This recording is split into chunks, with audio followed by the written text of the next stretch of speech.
Assalamualaikum warahmatullahi wabarakatuh. Waalaikumsalam warahmatullahi wabarakatuh.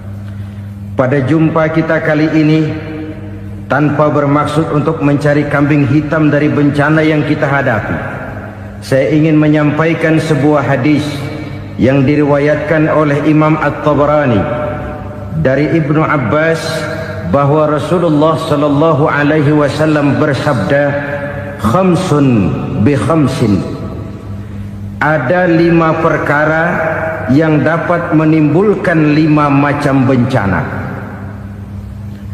Mari kita renungi hadis ini satu demi satu sebagai bahan introspeksi buat kita semua dalam menghadapi bencana yang tengah berlaku sekarang ini.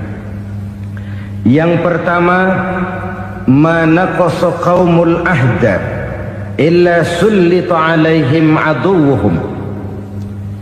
Apabila suatu kaum sudah mengingkari janjinya, maka mereka pun akan dikuasai oleh musuh-musuh mereka. Sederhana saja nampak kalimat dalam hadis ini. Apabila orang sudah mengingkari janji, mereka akan dikuasai oleh musuh-musuh mereka sendiri. Dan musuh kita yang paling utama saat ini adalah kemiskinan dan kebodohan. Kenapa itu terjadi? Karena kita mengingkari janji kita sendiri. Di saat awal-awal berdirinya Orde Baru, kita pernah berjanji untuk melaksanakan Pancasila dan Undang-Undang Dasar 45 secara murni dan konsekuen. Kita berjanji bahwa kita akan menegakkan pemerintah yang bersih dan berwibawa. Itu semua pada permulaannya. Waktu demi waktu berjalan, kita lupa dengan janji yang kita ucapkan itu. Ketuhanan yang Maha Esa kita ucapkan, tapi kesetanan yang luar biasa yang kita lakukan. Kemanusiaan yang adil dan beradab yang kita dengungkan, tetapi kemanusiaan zalim dan biadab yang kita praktekkan. Sederhana saja saudara, hampir setiap pejabat pada posisi-posisi kunci, di awal-awal ia memangku jabatan itu, biasanya ia mengucapkan sumpah dengan lafaz demi Allah, bahwa dalam melaksanakan jabatan ini saya tidak akan menerima hadiah atau pemberian dalam bentuk apapun. Itu pada permulaannya. Lama-lama rupanya hadiah itu asik juga, mulai diterima. Lama-lama dirasa kurang, mulai menagih. Dan akhirnya terjadilah praktek yang disebut suap menyuap, semir menyemir, dan lain sebagainya. Kalau ini sudah menjadi kenyataan, bagaimana kita mau menegakkan pemerintah yang bersih dan berwibawa? Undang-Undang Dasar 45 menyatakan bahwa bumi, air, dan seluruh kekayaan negara dikelola oleh negara bagi sebesar-besar kemakmuran rakyat. Yang terjadi adalah bahwa kita merasa mewakili rakyat untuk menikmati harta dan kekayaan negara, sehingga rakyat banyak tidak bisa ikut menikmatinya. Menumpuklah harta itu sehingga terjadilah pepatah, gunung ditimbun, sumur digali. Yang kaya semakin kaya, yang miskin semakin terpuruk.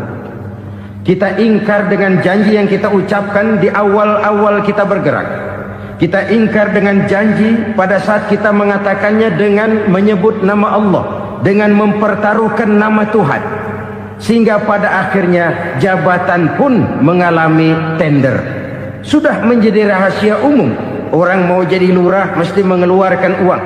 Mau jadi camat mesti mengeluarkan uang. Mau jadi wali kota, bupati, bahkan gubernur, itu ada pasarannya. Secara logika, kalau orang memperoleh satu jabatan karena banyak mengeluarkan uang, tentu pada saat ia mengeluarkan uang, ia sudah punya pemikiran, modal pasti pulang, modal pasti kembali. Kalau orang memperoleh suatu jabatan karena banyak mengeluarkan uang, maka langkah pertama yang dia lakukan setelah memangku jabatan itu ialah bagaimana uang bisa kembali, bagaimana modal bisa pulang. Kalau modal sudah pulang, pikiran berikutnya bagaimana supaya dapat untung. Lalu kapan mau bekerja untuk kepentingan rakyat? Itu nomor 18.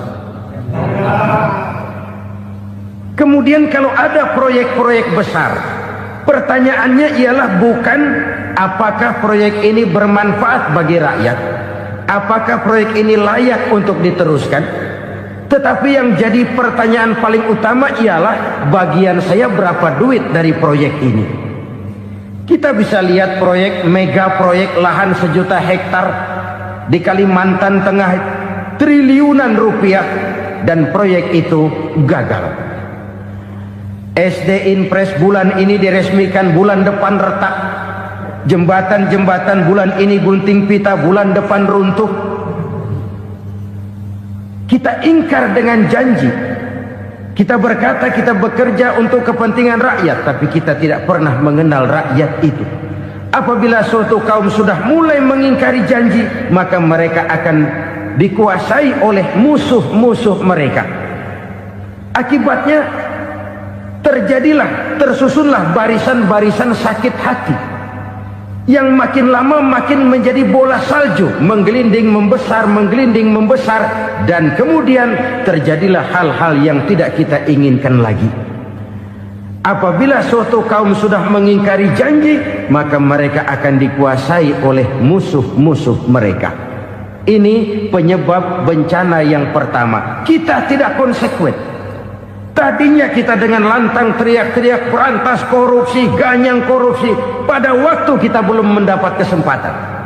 Setelah kita naik punya kesempatan, rupanya korupsi enak juga dirasa. Terjadi pergeseran nilai, orang luntur, kehilangan idealisme awal. Lalu untuk menghibur diri, menutup kesalahan, kita gunakanlah pepatah bahwa tidak ada gading yang tak retak, bahwa kita harus mikul dhuwur mendem jero. Itu semua cuma sebagai dalih agar kesalahan kita tidak dibicarakan orang lain. Padahal kita sendiri yang mengingkari janji. Kita yang keluar dari komitmen awal kita. Kita berjanji melaksanakan Pancasila dan Undang-Undang Dasar 45 dengan murni dan konsekuen. Kita berjanji untuk menegakkan pemerintah yang bersih dan berwibawa. Namun dalam kenyataannya itu tidak kita laksanakan dengan sebagaimana mestinya. Kita bergeser, kita mengalami proses degradasi, peluncuran nilai, dan akhirnya terbentuklah barisan-barisan sakit hati yang semakin lama semakin membesar itu. Kita harus introspeksi. Memang kalau zaman sedang susah, biasanya kambing hitam laris, tukang kompor gentayangan. Itu dari dulu selalu mencari kambing hitam. Karena itu kita tidak bicara orang, kita tidak bicara siapa yang salah, kita bicara sistem, dan sistem itu bisa mengena siapa saja. Kalau orang sudah mulai mengingkari janji, bergeser dari komitmen awal, itu sudah mulai ia mengalami proses peluncuran, proses degradasi. Ini penyebab yang pertama. Kita tidak lagi konsekuen bahwa bumi, air, sumber daya alam adalah milik negara, dikuasai oleh negara, digunakan bagi sebesar-besar kemakmuran rakyat. Ternyata rakyat yang makmur itu tidak merupakan gambaran yang menyeluruh dari rakyat kita. Undang-undang dasar kita menganut ekonomi kekeluargaan, tapi yang kita praktekkan adalah ekonomi keluarga. Kalau bukan keluarga nggak dapat proyek. Kalau bukan keluarga nggak dapat macam-macam. Kekeluargaan kita rubah menjadi keluarga. Timbullah penyakit nepotisme. Kita bergeser, kita ingkari janji, dan kita anggap kita atasnamakan rakyat. Rakyat cuma sekedar jadi address, rakyat cuma sekedar jadi alamat, tetapi kehidupan mereka tidak banyak berubah dan tidak banyak terangkat.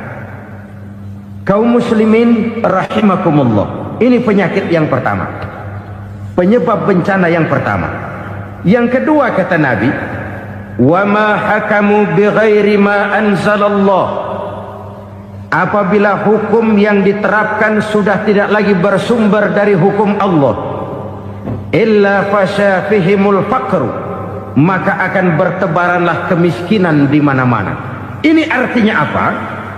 Apabila hukum tinggal sebuah stempel, apabila hukum sudah diatur menurut kepentingan, apabila hukum sudah tidak lagi ditegakkan secara adil, maka kemiskinan merambah di mana-mana. Hukum diatur menurut selera orang yang sedang berkuasa, maka yang benar bisa jadi salah, yang salah bisa jadi benar. Hukum dalam kenyataan hidup berlaku seperti pisau. Pisau itu kan saudara lihat, yang namanya pisau dimanapun itu tajamnya ke bawah, ke atas tumpul. Kalau hukum itu, kalau untuk rakyat, hukum itu tajam bukan main, cepat sekali dilaksanakan. Tapi giliran menengah ke atas, yang gedean dikit berbuat salah, hukum tumpul. Hukum pura-pura tidak dengar, akibatnya terluka rasa keadilan rakyat. Satu kasus rakyat diam, dua kasus rakyat diam, tiga kasus rakyat diam, kasus terakumulasi di hati rakyat, luka rasa keadilan, dan itu menjadi sumber bencana. Penjarahan, kita tidak setuju itu, tapi kita harus melihat kausalnya. Itu kan tidak berdiri sendiri. Itu kan karena terlukanya rasa keadilan rakyat, melihat kesempatan ini tidak merata. Kalau rakyat ini yang ngajukan kredit ke bank, walaupun jumlahnya cuma jutaan, ratusan ribu, susahnya 17 setan. Tapi ada orang-orang tertentu yang agunannya palsu, jaminannya palsu, bawa kata belece, bukan cuma miliaran, triliunan kredit bisa keluar. Terluka rasa keadilan, hilangnya kesempatan. Rakyat cuma dapat kesempitan, jarang dapat kesempatan.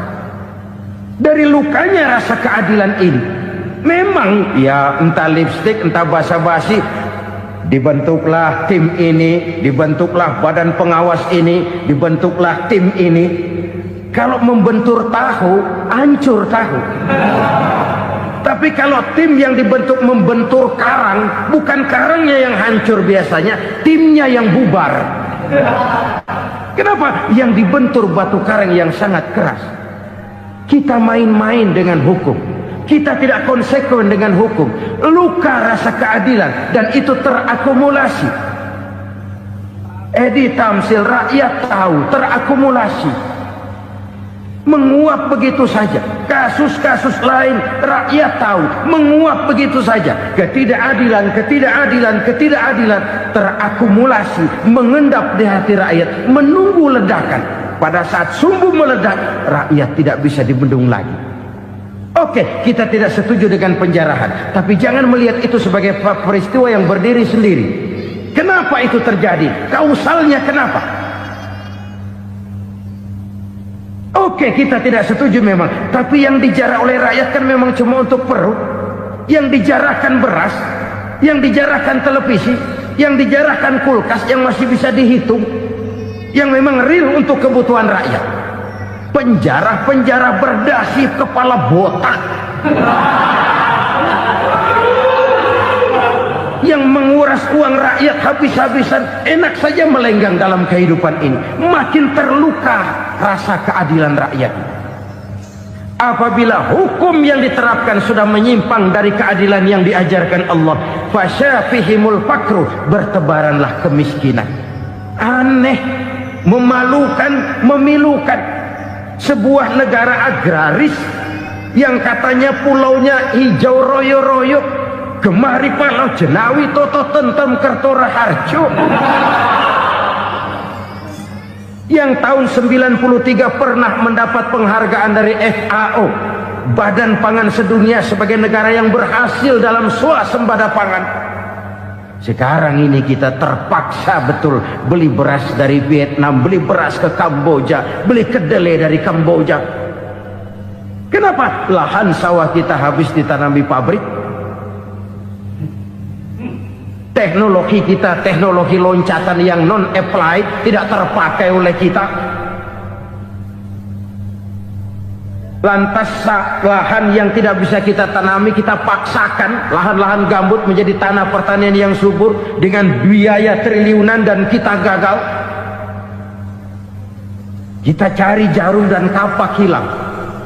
Kita mau jadi negara industri dengan loncatan teknologi yang maju, kita lupakan pola pijak kita sebagai negara agraris, dan akhirnya kita kecolongan. Lihatlah dewasa ini, rakyat kita antri sembako di mana-mana. Di sebuah negara agraris, ketidakadilan melahirkan kemiskinan, kemiskinan moral dan kemiskinan material. Kemiskinan moral, rakyat nggak percaya lagi sama pejabat. Rakyat mengalami krisis figur. Orang alah lu ngomong dah sama ember.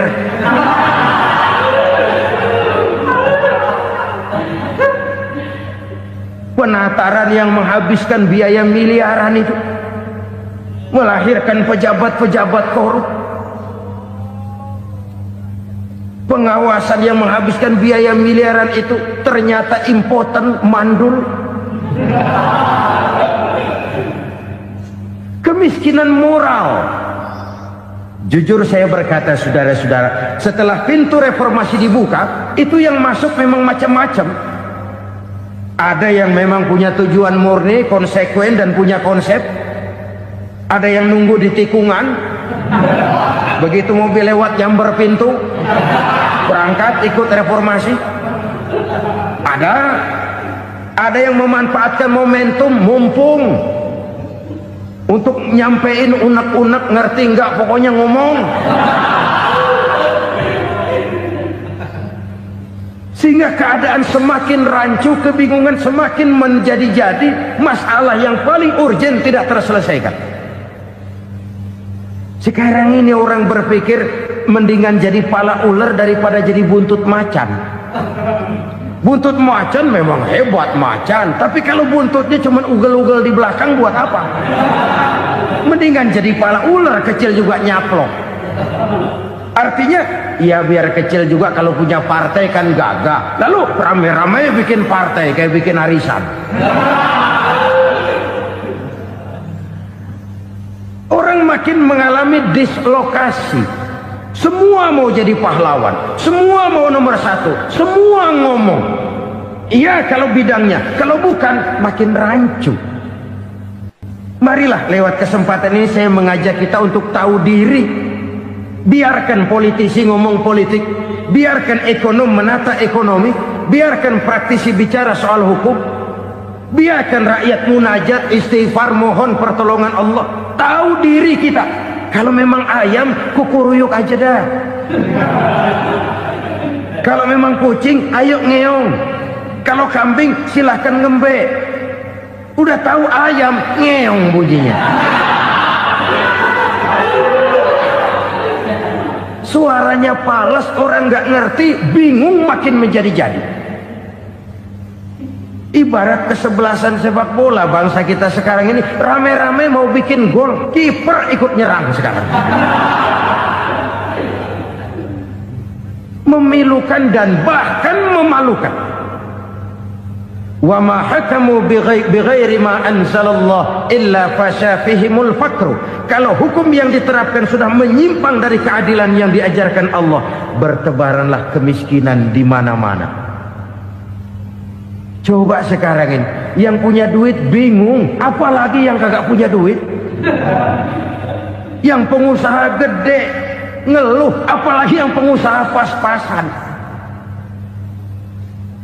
Yang kagak punya beras, yang punya beras saja masih bingung, apalagi yang nggak punya beras. Ini sudah demikian merata. Dulu kita kagum mendengar konglomerat kelas buadak, kelas-kelas yang seakan-akan cuma ada dalam khayalan mereka, punya kekayaan miliaran dolar, triliunan. Sudahlah, seolah-olah nggak terjangkau sama kita. Weh, ternyata yang gede-gede itu juga gede utangnya.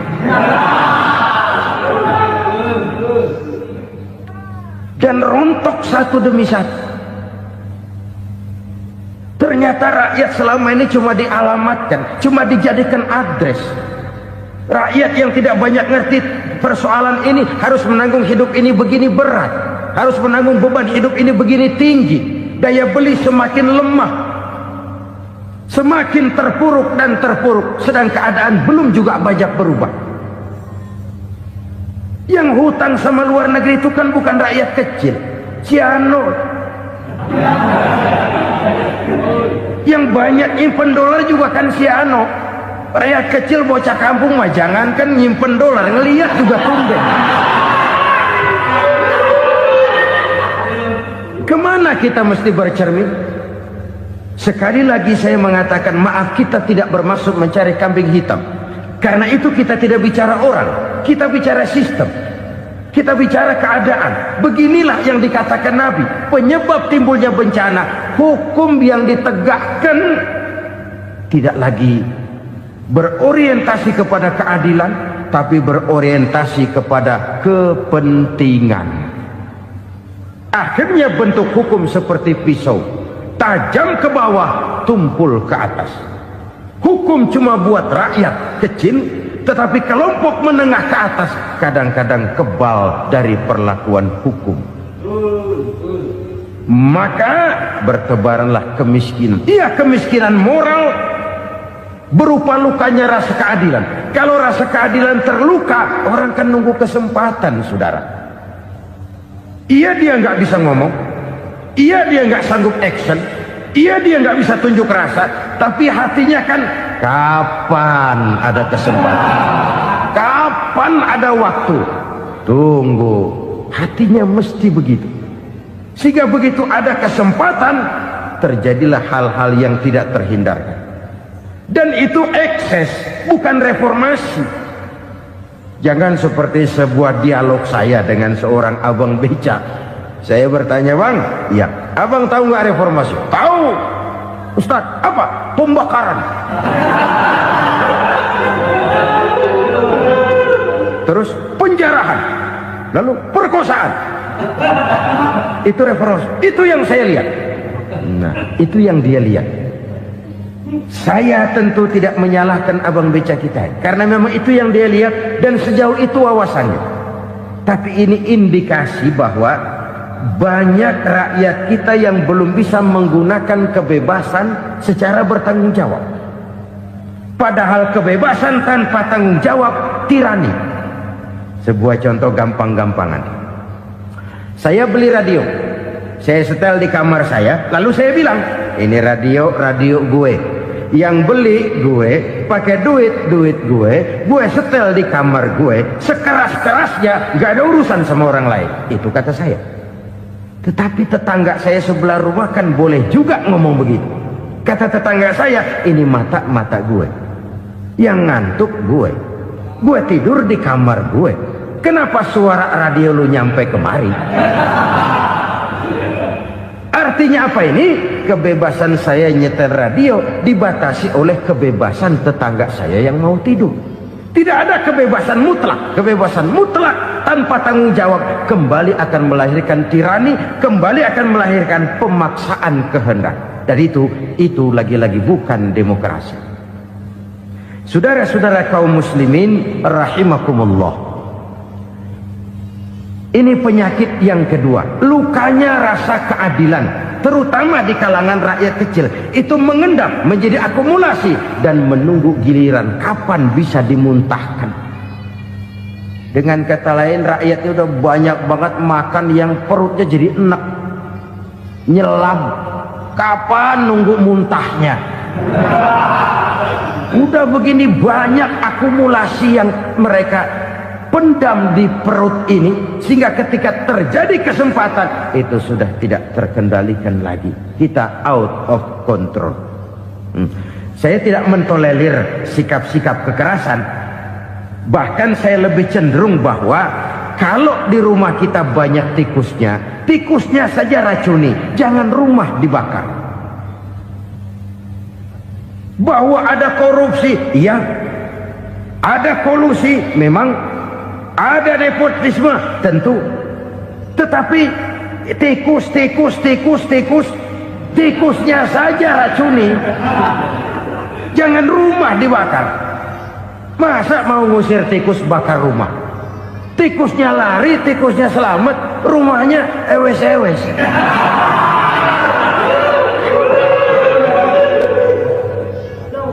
Tikus selamat, rumah nggak punya, masalah nggak terselesaikan dengan sebagaimana yang kita harapkan.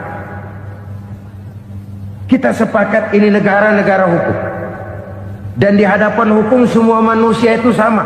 Itu prinsip yang diajarkan Allah. Al-musawat bainan nas fi takalifil ahkam. Semua manusia sama dalam berhadapan dekat dengan hukum Allah Subhanahu wa taala. Kalau hukum sudah pandang bulu, itu jelas yang enak yang banyak bulunya. Siapa yang banyak bulunya? Monyet. Kalau hukum pandang bulu, monyet keenakan. Saudara-saudara kaum muslimin rahimakumullah, introspeksi. Mari kita bercermin bagaimana perjalanan hukum selama ini. Kalau introspeksi ini kita temukan, lalu ada upaya untuk memperbaiki diri. Jangan menggunakan tak ada gading yang tak retak, mikul duwur mendem jero untuk menutup-nutupi kesalahan orang. Padahal kesalahan itu sedemikian besar. Padahal rakyat kita tiap hari antri sembako. Ada yang sehari sekali makan, ada yang makan sudah bercampur tiwul, ada yang nasi sudah dicampur pisang, balik jadi orok lagi. Macam-macam upaya rakyat untuk menangsal perut ini. Lalu rakyat ditenang-tenangkan, lebih baik puasa Senin Kemis sambil menghadapi krisis ekonomi. Kenapa rakyat yang disuruh puasa? Kenapa bukan pejabatnya yang puasa lebih dulu untuk kemakmuran rakyat? Kalau rakyat yang memang perutnya udah gepeng disuruh puasa, makin krempeng perutnya. Artinya pejabat harus punya sense of politics. Ya, tidak, puasa itu kan tidak cuma Senin Kemis saja. Puasa itu puasa perasaan, puasa menghargai perasaan yang sedang kondisi yang sedang dihadapi oleh rakyat. Bagaimana rakyat yang tengah antri sembako melihat pejabatnya lewat dengan mobil yang harganya sampai 1 miliar. Oh, inilah pemimpin saya. Luka lagi rasa keadilannya. Kita tidak tenggang rasa. Puasa dalam artian itu pun akan menolong menegakkan semangat kebersamaan, membentuk semangat kebersamaan. Saudara-saudara kaum muslimin rahimakumullah, penyebab bencana yang ketiga dikatakan oleh baginda Nabi, wala dhaharat fihimul fahishatu illa fasha fihimul maut. Apabila kekejian telah merajalela, maka maut bertebaran di mana-mana. Kita renungi butir kalimat dalam hadis ini. Apabila kekejian telah merajalela, maut bertebaran di mana-mana. Begitu murah arti sebuah kehidupan. Penjarahan untuk hal-hal yang kecil tapi sampai mengorbankan nyawa. Apabila kekejian sudah terjadi di mana-mana, maut pun bertebaran.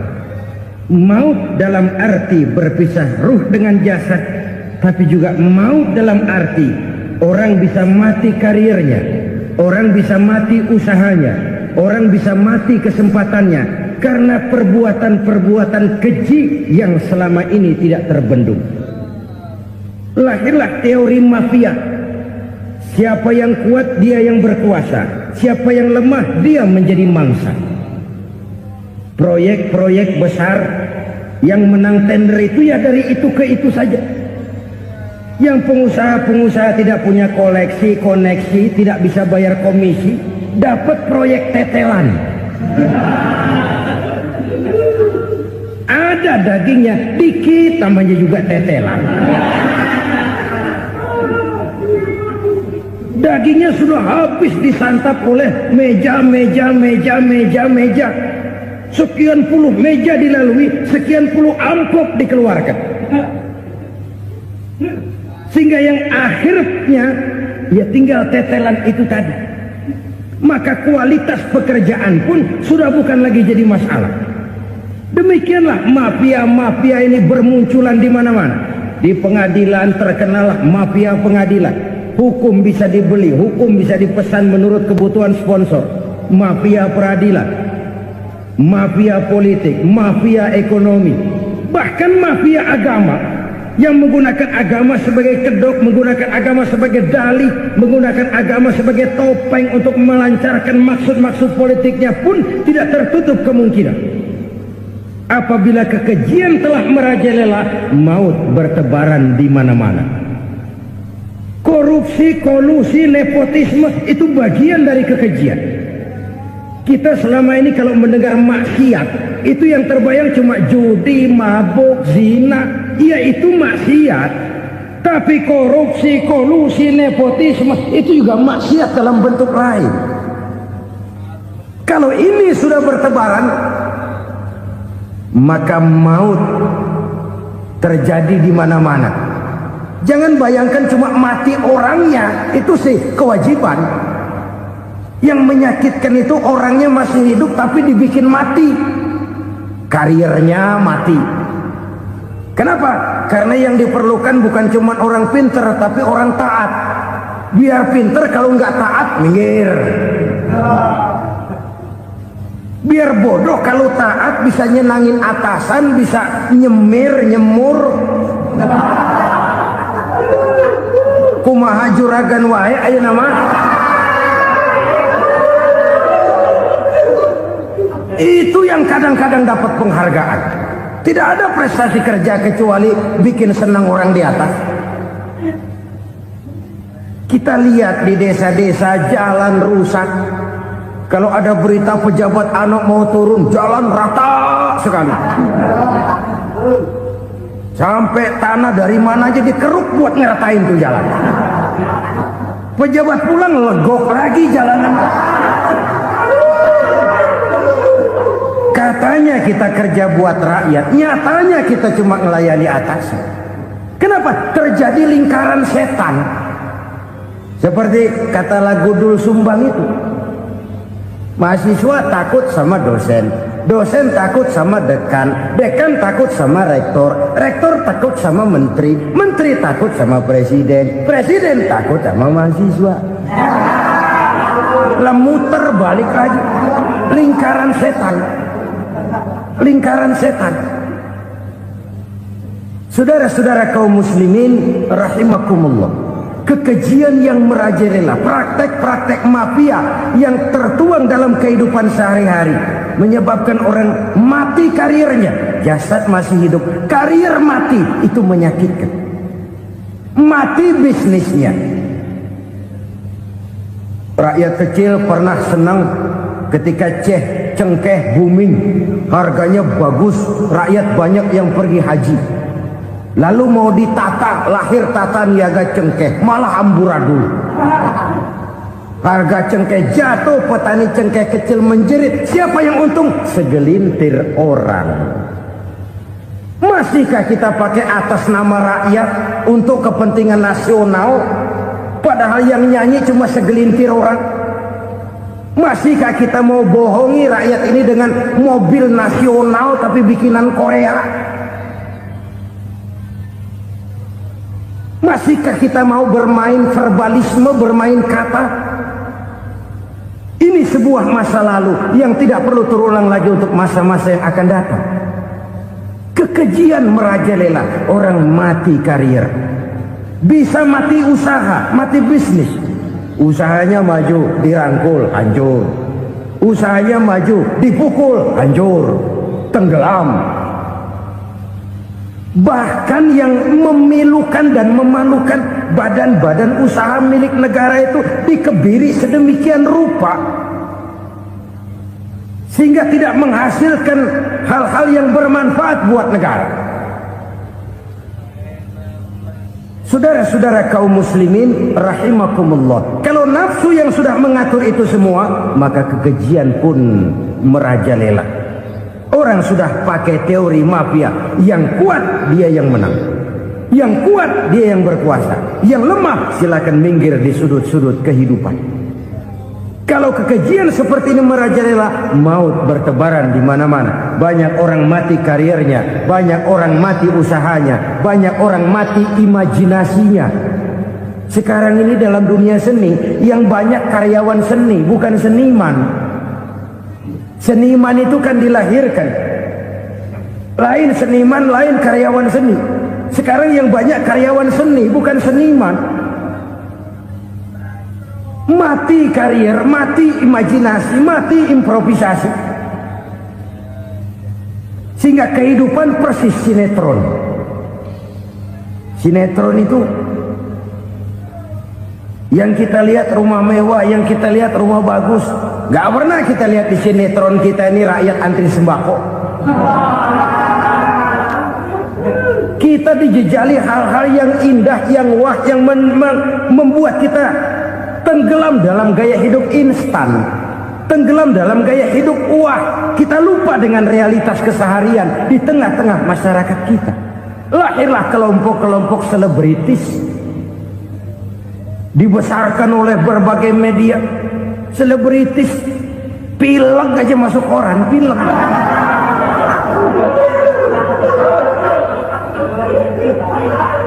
Rakyat yang pingsan antri beras nggak masuk koran.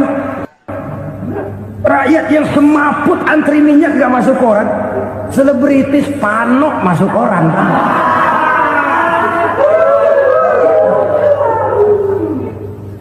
Kita besarkan hal-hal kecil, kita kecilkan hal-hal besar. Kenapa? Kita mengejar oplah, kita profit oriented, tidak lagi berorientasi kepada realitas hidup yang kita hadapi ini. Kalau kekejian sudah merajalela, kata Nabi, maka maut bertebaran di mana-mana. Maut dalam artian maut, coba lihat sekarang begitu murah nyawa. Karena 1000 perak orang mau nusuk bunuh. Karena beras seliter orang khilaf, begitu murah kehidupan. Tapi kekejian dalam bentuk korupsi, kolusi, nepotisme, kekejian dalam bentuk itu mematikan karier, mematikan bisnis, mematikan imajinasi, mematikan kreativitas. Itu juga maut dalam bentuk lain akibat kekejaman lain. Ini penyebab yang ketiga. Yang keempat, penyebab bencana menurut baginda Rasul, wala tuffiful mikyala illa muni'un nabat. Apabila timbangan sudah dicurangi, maka tercegahlah tumbuh-tumbuhan. Apabila timbangan sudah mulai curang, maka terjadilah musim paceklik. Apabila bisnis sudah bergaya mafia tadi itu, kecurangan-kecurangan terjadi, tender di balik pintu, yang dimenangkan cuma kelompok-kelompok yang bisa memberikan presentasi yang besar, muni'un nabat, terjadilah paceklik. Paceklik, panen gagal, wereng ya wereng, kemarau panjang it's okay, air sulit iya. Tetapi kan semua itu ada yang ngatur. Kemarau ada yang ngatur, belalang itu ada yang ngatur, air itu juga ada yang ngatur. Yang ngatur itu yang serba maha. Kalau ia murka melihat kecurangan timbangan, Allah itu kalau murka kan gampang saja, tinggal komandoin balang, lang, hancurin tuh sawah. Konvoy belalang, konvoy. Allah tinggal ngutik. Angin El Nino mampir lo ke Indonesia, hujan gak turun-turun, kemarau panjang. Jadi kalau musim kemarau kan namanya anginnya El Nino. Kalau musim hujan anginnya namanya La Nina. Cakep namanya, kejem orangnya. Saudara lihat Cina sekarang sedang kena La Nina, banjir besar, ribuan orang meninggal. Dia mah ribuan mati kagak berasa, rakyatnya miliaran. Bangladesh lagi ngalami lanina, India lagi ngalami lanina. Angin, hujan, kemarau, belalang, itu kan ada yang ngendaliin. Kuncinya bukan di belalangnya, kuncinya bukan di peredaran matahari berputar, kuncinya di atas yang mengatur semua itu. Kalau timbangan sudah mulai curang, pengusaha sudah nggak mau jujur, apa nggak bikin perut jadi mual. Begitu rakyat antri sembako pingsan nggak dapat beras, sementara beras ditumpuk-tumpuk sampai membusuk. Kemana hati nuraninya? Kemana akal pikirannya? Kemana mereka yang berbuat atas nama rakyat tapi melihat rakyat susah tidak tergerak hatinya?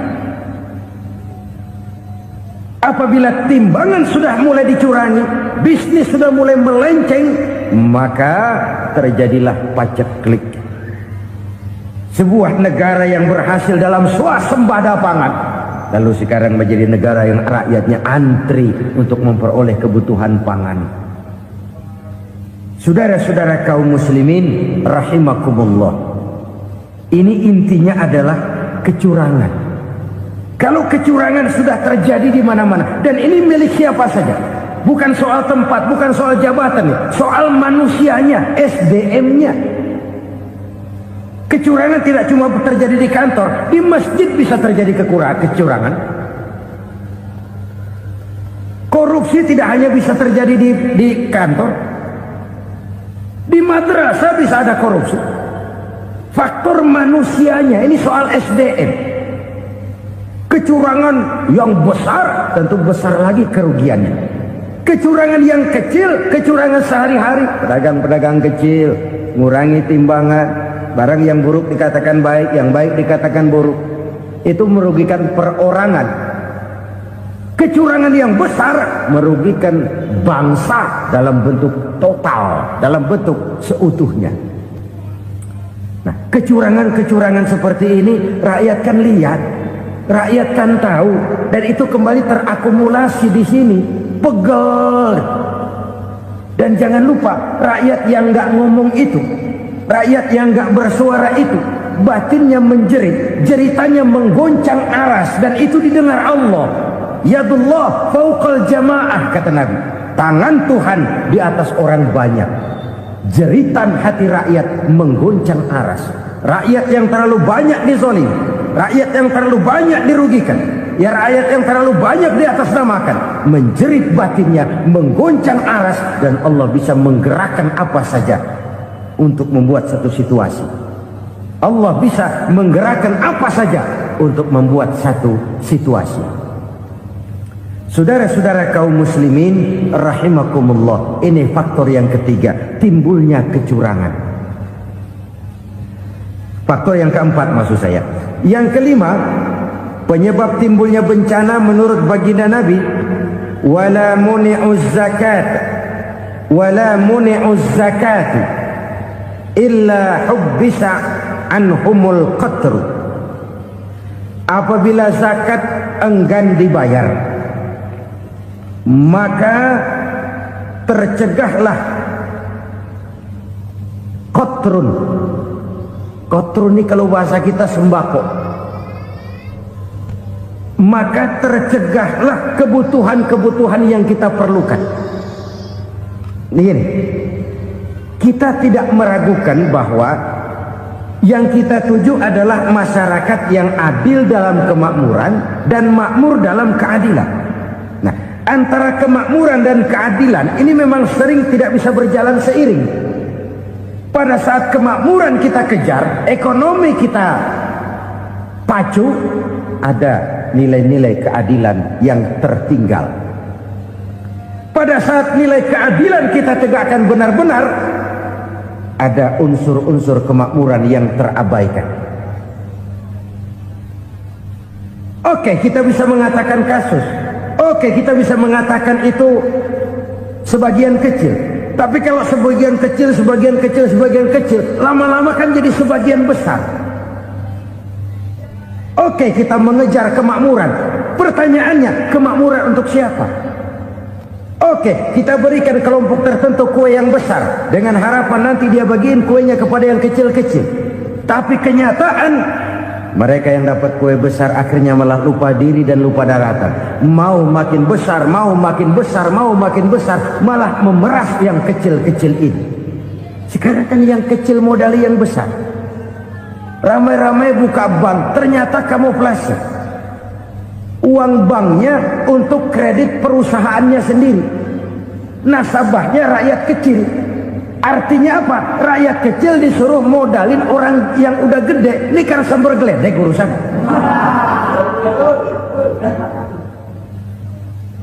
Ini kan permainan apa lagi? Rakyat kecil suruh modali yang gede. Nasabahnya rakyat kecil, kumpulkan uangnya di bank, kucurkan kredit kepada perusahaannya sendiri. Bukankah itu rakyat kecil suruh modali yang gede? Sudah begitu kejamkah kita untuk meraih keuntungan dengan mengorbankan orang kecil ini? Sudah tidak bicara lagi kah nurani kita melihat penderitaan orang yang semakin susah ini? Kalau zakat enggan dibayar, padahal zakat 2,5% saja, 2,5% saja. Kalau itu pun enggan, kalau zakat saja enggan, bagaimana pula yang namanya sedekah, bagaimana pula yang namanya infak, bagaimana pula yang namanya santunan, bantuan. Kadang-kadang lipstick nyumbang si nyumbang, cuman nyolongnya lebih gede. Ini namanya sumbangan lipstick. Buat lipstick itu kan buat ngumpetin bibir pucat. Itu fungsi utama lipstick. Buat ngumpetin korupsinya, nyumbang kegiatan-kegiatan sosial. Tapi yang dia korup lebih gede dari yang dia sumbangi. Lipstick kamuflase. Nepu kata anak sekarang.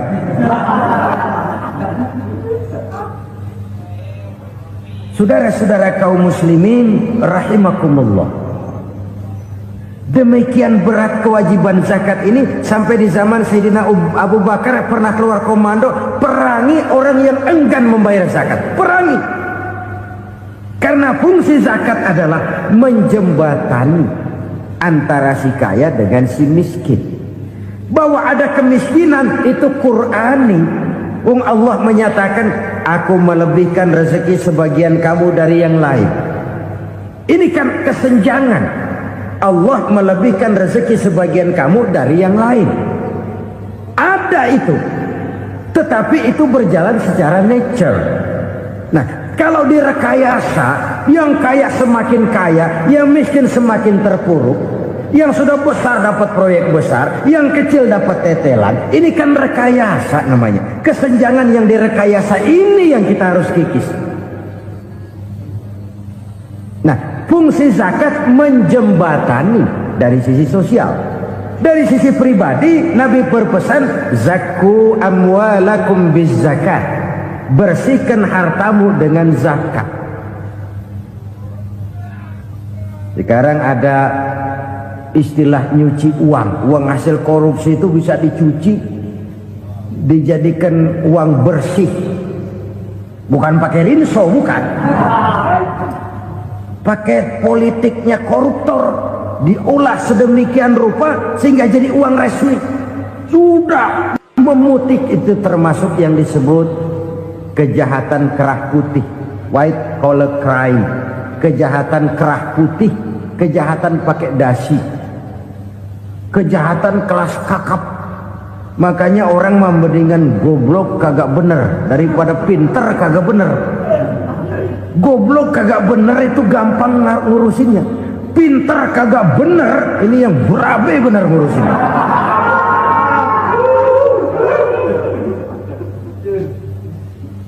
Kita bukan cuma perlu orang pinter kok di zaman sekarang. Kita perlu orang-orang bener yang punya komitmen, yang sesuai kata dan perbuatan, yang bisa merasakan apa yang dirasakan oleh rakyat, yang punya sense of politik yang tinggi, yang peka, yang penuh keterbukaan, yang punya wawasan dan pandangan jauh ke depan. Dari sisi pribadi, zakat itu membersihkan harta kita. Ya, dia tercampur dengan yang subuhat, dia bahkan mungkin tercampur dengan sedikit-sedikit yang haram. Itu zakku amwalakum bizakat. Bersihkan hartamu dengan zakat itu. Pada sisi sosial ia menjembatani, pada sisi pribadi ia membersihkan harta kita. Karena itu kalau kita minta berdoa minta rezeki, syarat rezeki itu halalan thayyiban wasi'an. Nggak pernah kurang dari 3 itu. Halal, bagus, banyak. Halal, bagus, tapi sedikit, susah ngaturnya. Halal, banyak, tapi kurang bagus. Buat apaan? Bagus, banyak, tapi haram. Enggak ada artinya. Sebab kata Imamul Ghazali, kalau kau terlalu suka memakan makanan yang haram, dikunyah masuk ke dalam perut besar, digiling oleh perut besar, menghasilkan energi, menggerakkan sel-sel pembuluh saraf, kau juga akan cenderung berpikir yang haram. Kalau sudah cenderung berpikir yang haram, perbuatan pun akan mengarah kepada perbuatan-perbuatan yang haram. Dulu waktu kelompok Jimbaran 200 konglomerat Indonesia kumpul dihimbau supaya sekian persen kasih pengusaha-pengusaha lemah. Itu kan cuma sekedar belas kasihan, tidak banyak menolong keadaan. Dan bukan itu yang diperlukan pengusaha-pengusaha kecil. Yang diperlukan adalah berikan kami kesempatan seperti mereka dapat kesempatan. Berikan kami peluang seperti mereka juga dikasih peluang. Kalau cuma dikasih 100 juta, 200 juta hari ini, usaha kami nggak ada prospeknya, peluang kagak ada, kan sama juga bohong. Diceburin ke kali, disuruh berenang, tangan diikat, mendingan mampusin ketahuan. Ayo berenang, berlomba, tangan diikat, kaki diikat. Sama saja nyuruh mati. Jadi jangan kasih ikannya, kasih kailnya. Yang diperlukan pengusaha kecil menengah ke bawah itu bukan cuma sekedar belas kasih dari konglomerat-konglomerat besar. Berikan kami peluang seperti mereka juga dapat peluang. Berikan kami kesempatan seperti mereka dapat kesempatan. Berikan kami kredit dengan kemudahan seperti mereka juga kalau minta kredit begitu mudahnya. Menciptakan peluang dan kesempatan, pemerataan, bukan menciptakan manusia Indonesia dengan standar ekonomi yang sama. Semua rumahnya harus sama, semua punya mobil. Itu sih kebersamaan bebek. Bebek, coba lihat bebek, satu ngalor semua, satu ngidul semua. Kebersamaan bukan itu. Kebersamaan adalah menciptakan peluang. Kalau yang kaya bisa semakin kaya, kenapa yang miskin tidak bisa ikut naik jadi sedikit kaya? Kalau pengusaha yang sudah kuat bisa bertambah menjadi kuat dengan proyek mega proyek, kenapa yang menengah tidak bisa ikut menjadi kuat? Dan kenapa kekejian itu merajalela? Kita dengar lewat berita-berita PLN tekor, PLN utang. Kenapa? Dia beli listrik dari swasta yang belinya lebih mahal daripada penjualannya. Artinya dia beli itu listrik dari perusahaan listrik swasta, dia jual kepada rakyat lagi. Harga jualnya lebih murah daripada dia beli kepada swasta. Kenapa? Ada tekanan lagi tuh. Biasa siklus lagi. Hukum Boyle. Atas neken, paling bawah gepeng. Ya kita nih rakyat kecil, emang nasibnya gepeng terus. Saudara-saudara kaum muslimin rahimakumullah, dari 5 penyebab bencana ini kita ambil kesimpulan untuk sebuah renungan dan introspeksi kita bersama. Pertama, mengingkari janji, padahal janji itu yang lebih tinggi nilainya adalah di hadapan Allah Subhanahu wa ta'ala. Baik wakil-wakil rakyat di parlemen maupun pemimpin-pemimpin rakyat di dalam kabinet, apabila memangku suatu jabatan, selalu mereka mengawali dengan sumpah, dan sumpah itu dimulai dengan demi Allah. Sadarkah kita pada saat itu kita ucapkan bahwa kita sudah mempertaruhkan Allah untuk jabatan yang kita pegang? Kita sudah mempertaruhkan nama Allah untuk posisi yang dipercayakan kepada kita.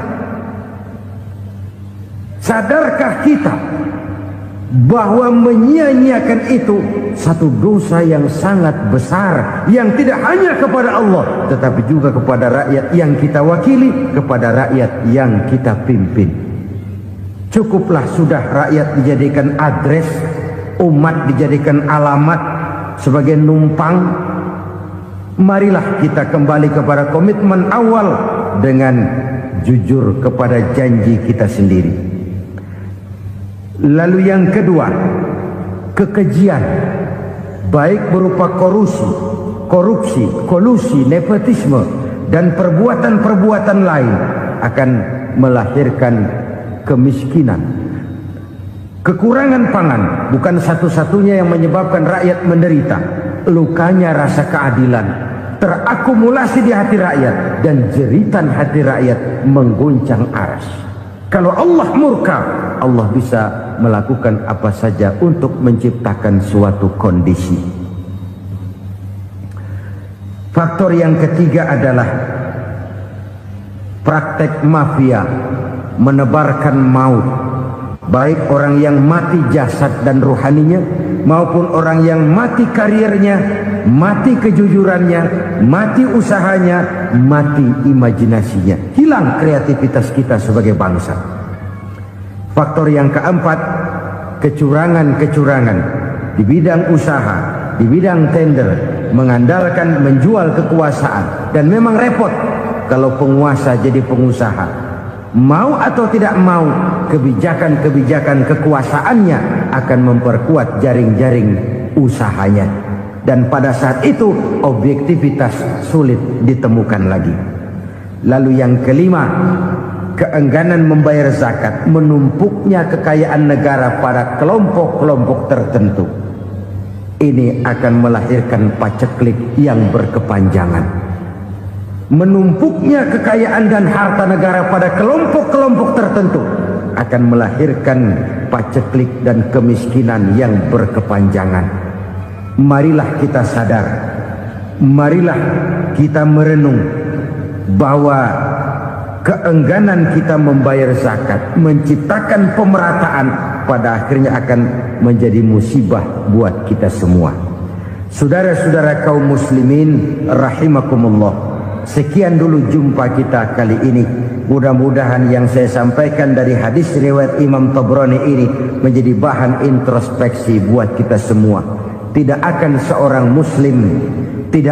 seorang muslim jatuh dua kali di tempat yang sama. Semua merupakan pelajaran untuk kita jadikan introspeksi guna menata hari esok yang lebih baik daripada hari ini. Reformasi harus terus berlanjut. Tidak bisa dan tidak perlu dikendalikan, tapi harus tetap dengan landasan akhlakul karimah sesuai dengan budaya kita sebagai bangsa. Terima kasih atas perhatian saudara. Mohon maaf atas segala kekurangan. Jumpa lagi lain kesempatan insyaallah. Usikum wa nafsi bitaqwallah.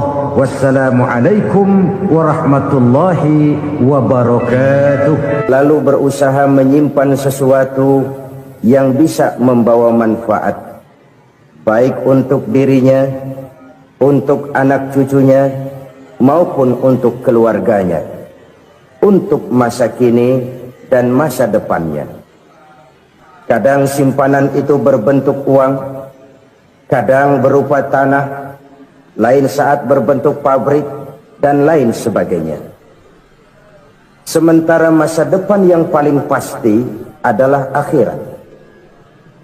Jika untuk masa depan dunia kita rela memeras keringat, membanting tulang, pergi pagi dan pulang petang, menyimpan uang, menyimpan tanah, menyimpan pabrik, pernahkah kita merenung jika satu saat kiamat datang, kita dibangkitkan dari kubur masing-masing, berdiri di padang mahsyar untuk mempertanggungjawabkan seluruh kegiatan hidup kita di dunia ini? Lalu kita akan menuju ke alam akhirat. Sudahkah kita mempunyai simpanan untuk akhirat kita? Pada pertemuan kali ini saya ingin menyampaikan sebuah hadis di mana Rasulullah sallallahu alaihi wasallam bersabda, "Arba'un min kanzil jannah." Simpanan sorga ada 4 macam. Yang pertama, ikhfa'us shadaqah, menyembunyikan sedekah. Saudara-saudara kaum muslimin, sebagaimana yang kita maklum bahwa Allah Subhanahu wa taala melebihkan sebagian rezeki dari kita terhadap yang lain. Ada yang kaya, ada yang setengah kaya, ada yang miskin, ada yang setengah miskin, dan selanjutnya. Ada yang gajinya kecil tapi penghasilannya gede. Ada yang penghasilannya gede tapi nggak punya gaji. Ada juga yang memang gajinya gede dan penghasilannya gede. Kelebihan rezeki merupakan sunnatullah dan tidak harus membuat kita merasa lebih dari yang lain. Bahkan sebaliknya, kelebihan itu harus membuat kita ringan tangan untuk menolong mereka yang memang memerlukan pertolongan. Kalau saudara diberikan ilmu, maka pertanyaan akhirat cuma satu: ilmumu kau amalkan untuk apa? Kalau saudara diberikan umur yang panjang, pengadilan akhirat juga bertanya satu: umurmu kau habiskan di mana? Tapi kalau saudara diberikan harta, pengadilan akhirat akan bertanya 2: hartamu kau dapat dari mana? Kau belanjakan kemana? Dari mananya ditanya dan kemananya juga ditanya. Oleh karena kita akan dimintakan pertanggungan jawab, maka amanah yang bernama harta ini harus kita gunakan dengan sebaik-baiknya. Ada penggunaan yang merupakan kewajiban, itu zakat namanya. Ada penggunaan yang sewaktu-waktu, itu infak namanya. Ada yang lebih sewaktu-waktu lagi, dan itu sedekah namanya. Zakat dia terikat oleh haul dan nisab, oleh putaran batas waktu dan ukuran dari harta itu sendiri. Sedangkan infak terikat oleh situasi dan kondisi perekonomian seseorang. Sedangkan sedekah tidak terikat dengan apapun. Dalam kondisi seperti apapun kita bisa melakukan sedekah dengan yang terkecil sekalipun. Sampai-sampai Rasulullah sallallahu alaihi wasallam mengajarkan, la tahqiranna minal ma'rufi syai'an walau an talqa akhaka biwajhin talik. Atau ada hadis, tabassumuka fi wajhi akhika laka shadaqah. Senyumanmu kepada temanmu adalah sedekah. Jadi untuk melakukan sedekah tidak harus dalam berbentuk uang. Dengan ilmu kita bisa sedekah, dengan tenaga kita bisa bersedekah, dengan pikiran kita bisa bersedekah, bahkan senyum kepada teman itu pun sedekah. Jadi kalau sedekah dengan uang memang belum punya uang, nyengir aja banyakin. Itu asal pada tempatnya, jangan lalu ketemu tiang listrik cengengesan. Tentu tidak pada tempatnya dan tidak wajar. Nah, sedekah yang paling dicintai Allah adalah sedekah yang disembunyikan. Artinya jauh dari sifat riya. Kan kadang-kadang ada orang sedekah itu disebutkan namanya. Apa tidak bagus? Kalau memang niatnya ikhlas, ya bagus-bagus saja. Untuk memberikan sugesti kepada yang lain. Di Fulan bin Fulan nyumbang sekian, diumumkan. Boleh kalau niatnya untuk memberikan rangsangan kepada yang lain supaya dia menyumbang lebih besar dari orang tadi.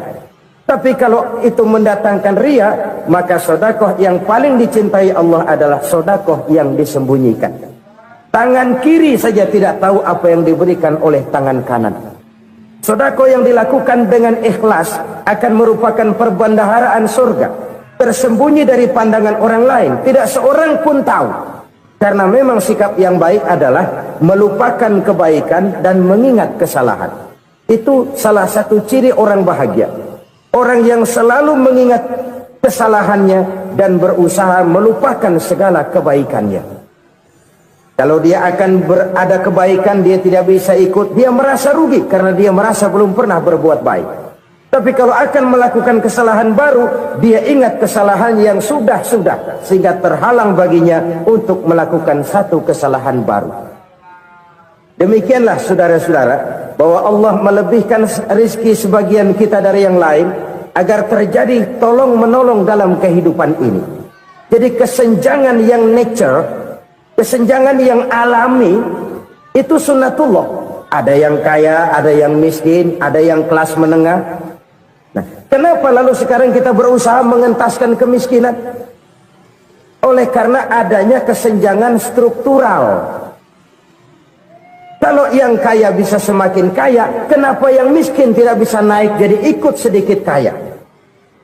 Sebab pada dasarnya Islam adalah agama yang sejak turunnya sudah berupaya memerangi kemiskinan. Bahkan dikatakan kemiskinan itu mendekatkan kepada kekufuran. Orang kalau miskin udah dekat banget sama kafir. Gampang menjadi kafir. Berapa banyak saudara-saudara kita yang oleh karena soal perut, oleh karena soal materi, terpaksa meninggalkan dan menanggalkan akidahnya, menjual petunjuk yang diberikan Allah dengan kesenangan dunia yang cuma sebentar ini. Na'udzubillah thumma na'udzubillah. Jadi makin kita sembunyikan satu sedekah, semakin banyak perbendaharaan kita di surga. Sedekah yang paling dicintai Allah adalah sedekah yang disembunyikan. Malahan ada seorang sufi, dia punya kebiasaan kalau pergi sholat Jumat dia bawa uang, itu uang dia taruh di bawah tikar masjid. Dia niat sedekah kepada siapa saja yang nemuin itu duit. Maksudnya apa? Supaya yang nemuin nggak tahu siapa yang punya duit. Demikian dia saking ingin menyembunyikan sedekahnya. Karena sifat ria itu bisa memakan amal kita sendiri. Ria itu termasuk menyebut-nyebut kebaikan kita. Orang yang suka nepuk dada, sedikit-sedikit ngitungnya kalau nggak gua. Tuh kalau nggak gua tuh. Tuh yang belah situ, kalau nggak gua. Iya, kalau nggak lu kenapa emang? Orang yang suka menepuk jasa. Tuh, biasanya memang begitu saudara-saudara. Kalau perang lagi berkecamuk, orang nggak sempat ngaku jadi pahlawan. Tapi begitu perang selesai, yang kagak kenal bedil ngaku pahlawan. Mas. Itu sesuatu yang biasa. Oleh karenanya, orang-orang yang ikhlas dalam bersedekah, disembunyikannya sedekah itu, Allah cinta betul. Malahan ada hadis memberikan jaminan, inna sedaqatal mar'il muslimi tazidu fil umri wa tadfa'u mitatas su'i. Sesungguhnya sedekahnya seorang mukmin tazidu fil umri, bisa menambah umur panjang, wa tadfa'u mitatas su'i, dan menyelamatkan manusia dari mati secara su'ul khatimah. Jadi siapa yang kepengen panjang umur, banyaklah sedekah. Yang bosan hidup, pelit terus.